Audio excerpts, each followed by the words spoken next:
गुजरात दंगलीनंतर बाळासाहेब ठाकरेंनी मोदी शहांना वाचवलं असं नरकातील स्वर्ग या आपल्या पुस्तकातून खासदार संजय राऊत यांनी म्हटले आणि गौप्यस्फोट केलाय। बाळासाहेब आणि पवारांनी कायद्याच्या चौकटीबाहेर मोदी शहांना मदत केली। बाळासाहेबांनी मदत केली नसती तर मोदी आणि शहा तुरुंगात असते असा दावा सुद्धा संजय राऊत यांनी आपल्या पुस्तकातून केलाय। गुजरात दंगलीमध्ये मोदी आरोपी तर खून प्रकरणामध्ये अमित शहा आरोपी होते असा दावा देखील संजय राऊत यांनी केलेला आहे। यूपीए सरकारच्या काळामध्ये बाळासाहेबांमुळे मोदी शहांची अटक टळल्याचं सुद्धा संजय राऊत यांनी आपल्या पुस्तकात म्हटलंय। नरेंद्र मोदी यांनी माननीय शरद पवार साहेबांशी वारंवार चर्चा केली आणि विनंती केली हे मला माहिती आहे। वारंवार मेरा खास आदमी है, आप मदद करो, मेरा खास। तेव्हा अमित शहा हे फार कोणाला माहीत नव्हतं। माझ्या माहितीप्रमाणे शरद पवार साहेबांनी मोदींना विचारलं ये कौन आदमी, आप बार बार मुझे फोन कर रहे हो, कौन है जिसके लिए आप मुझे बार बार रिक्वेस्ट कर रहे हो। बोला मेरे लिए बहुत महत्वपूर्ण आदमी, काम का आदमी। बाळासाहेब ठाकरेंनीच मोदींना वाचवलं ना मुख्यमंत्री पदावरून, हे काय लपून राहिलंय का? तो एक प्रसंग मी दिलाय ना महापौर बंगल्यावर। मोदींना आम्हाला बदलायचं आहे हे सांगण्यासाठी जेव्हा अडवाणी आले तेव्हा बाळासाहेब म्हणाले मोदींना बदलण्याची ही वेळ नाही आहे। एक हिंदुत्वाचं वारं वाहत आहे आणि त्यांच्या भोवती घोंगावत आहे। आता मोदींना बदलणं म्हणजे हिंदुत्वाशी द्रोह ठरेल, गुजरात आपल्या हातून जाईल। मोदींना बदलू नका हे बाळासाहेबांचं म्हणणं तेव्हा भाजपला तेव्हाच्या प्रधानमंत्र्यांना मान्य करावं। अमित शहा साहेब असतील किंवा मोदी साहेब असतील, त्यांचं एक गुजरातमध्ये मोठं अस्तित्व होतं ना,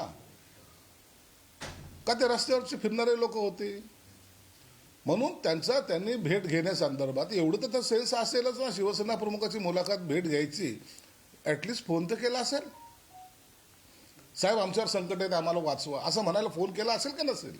जे क्रिमिनल माइंड चालतं ना त्यांचं त्या पद्धतीनं, त्याच्यामध्ये तुम्ही बघा कुठेही त्यांनी हे सर्व करताना शरद पवारांच्या नावाचा जाणून बुजून उल्लेख केला आणि त्याच्यात त्यांनाही गुंतवून ठेवलं की पवार साहेबांनी सुद्धा मदत केली।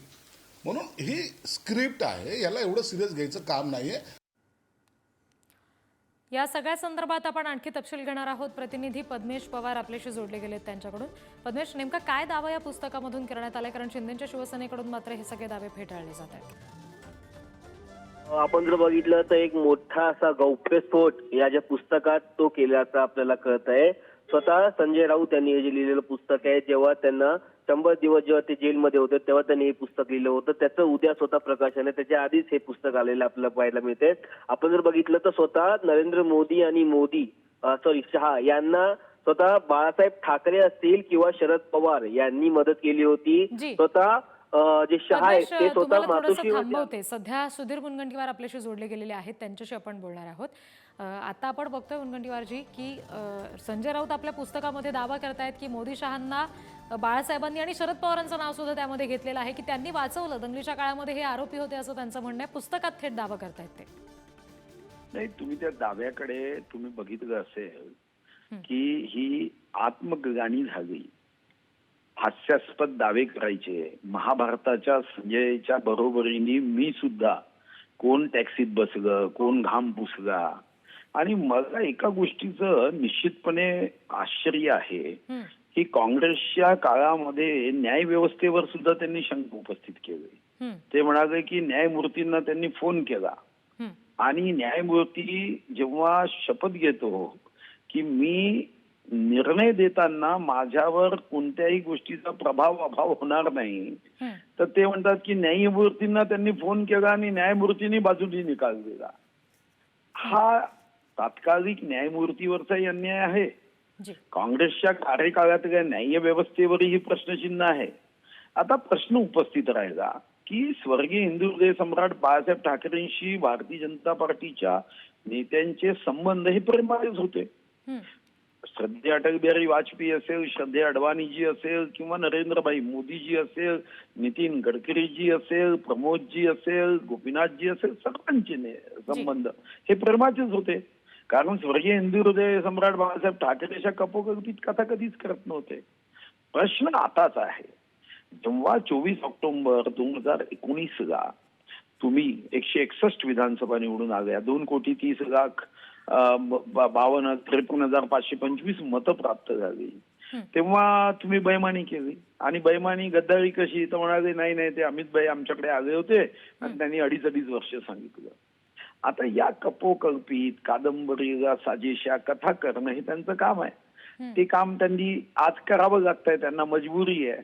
कारण त्यांच्या असं लक्षात आलं की आता आम्हाला याच्याशिवाय कोणताही पर्याय नाही आणि म्हणून प्रत्यक्ष तर माननीय मोदीजींना मदत मागता येत नाही, पण अशा कथा करून भावनिक आवाहन करून आता तुम्हालाही माहिती आहे की माननीय मोदीजींनी स्वतः मागच्या लोकसभेच्या निवडणुकीत इंटरव्ह्यू मध्ये हे सांगितलं ना की स्वर्गीय हिंदू हृदय सम्राट बाळासाहेब ठाकरे हे माझ्यासाठी अतिशय माझं प्रेम असणारं नेतृत्व आहे आणि जेव्हा किंवा उद्धवजींवर संकट येईल, अडचण येईल, तेव्हा मदत करणारा पहिला मी असेल. तर प्रेम आहेच, याच्याबद्दल काही प्रश्नच उपस्थित होत नाही. आता तुम्ही तुमच्या पदाधिकाऱ्यांना, आमदारांना कधीच टिकवू शकले नाही. तुम्ही माननीय भुजबळ साहेब शिवसेनेचे नेते होते, मोठे नेते, चांगले नेते, तुम्ही टिकवू शकले नाही. नारायण राणे साहेब मोठे नेते, त्यांना तुम्ही टिकवू शकले नाही. तर तुमचा दोष आहे, मग दुसऱ्याच्या अंगावर तुम्ही काय घालता? प्रश्न असा हा तुमचा दोष आहे, तुमच्या वर्तणुकीचा दोष आहे, वागणुकीचा दोष आहे. तुम्ही शब्दाला पक्क नसता आणि मग तुम्ही दुसऱ्यांना सांगायचं. मला वाटतं की हे योग्य नाही. आणि न्यायमूर्तींच्या संदर्भात वेगवेगळी गोष्ट तर पुस्तकामधून ताबडतोब डिलीट केली पाहिजे. अशा कपोकल्पित कथा कदापिही होऊ नये आणि न्याय व्यवस्थेवर प्रश्नचिन्ह निर्माण होईल असं कधीही करू नये. मुनगंटीवारजी, आता जसं तुम्ही म्हणालात की हे सगळं स्क्रिप्टेड आहे, त्यांच्या मनचं आहे, आत्ताच्या क्षणालाच नेमकं त्यांनी पुस्तकाच्या माध्यमातून हे सगळ्या गोष्टी मांडणं हा वातावरण निर्मितीचा प्रयत्न आपल्याला वाटतोय आगामी काळ लक्षात घेऊन? नाही, आज हा वातावरण निर्मितीचा प्रयत्न हा सहानुभूतीसाठी आहे. आता जेव्हा त्यांना पक्षाचा विस्तार करणं कठीण होत आहे, त्यांच्याच पक्षातले आमदार निघून गेलेत आणि मग आता ते अंतर्मुख झाल्यावर त्यांच्या असं लक्षात आलं की आपल्या काहीतरी चुका आहेत. मग या चुकांच्या संदर्भात काय मांडणी करायची? तर आम्ही मदत केली होती, मग आता आम्हाला मदत झाली पाहिजे, हा त्याच्यातला भाव आहे. अजून काय भाव आहे? आणि ते जे सांगताय तर आता हे तर अयोग्य आहे. शिष्टाचाराला धरून नाही की उद्धवजींना मोदीजींनी काय मदत केली हे सांगायची आवश्यकता आहे का? किंवा अशा प्रसंगामध्ये कितीदा तरी त्यांनी मदत केली, पण आता हे पुस्तक लिहून सांगायचं का? मदत ही जी असते ती अशी पुस्तकांनी मांडायची कधीच नसते. मी त्याचा साक्षीदार आहे. देवेंद्रजींनी किती मदत केली मी साक्षीदार आहे. आमच्यासोबत चर्चा केली आहे कोर टीम मध्ये आणि उद्धवजींना एवढी मदत केली की तुम्ही विचारही करू शकणार नाही. जी, मुनगंटीवारजी धन्यवाद. आपला मुद्दा लक्षात आला. ही सविस्तर प्रतिक्रिया आपण पुढारी न्यूजला दिलीत यासाठी. पद्मेश, तुम्हालाही धन्यवाद दिलेल्या सगळ्या तपशिलांसाठी.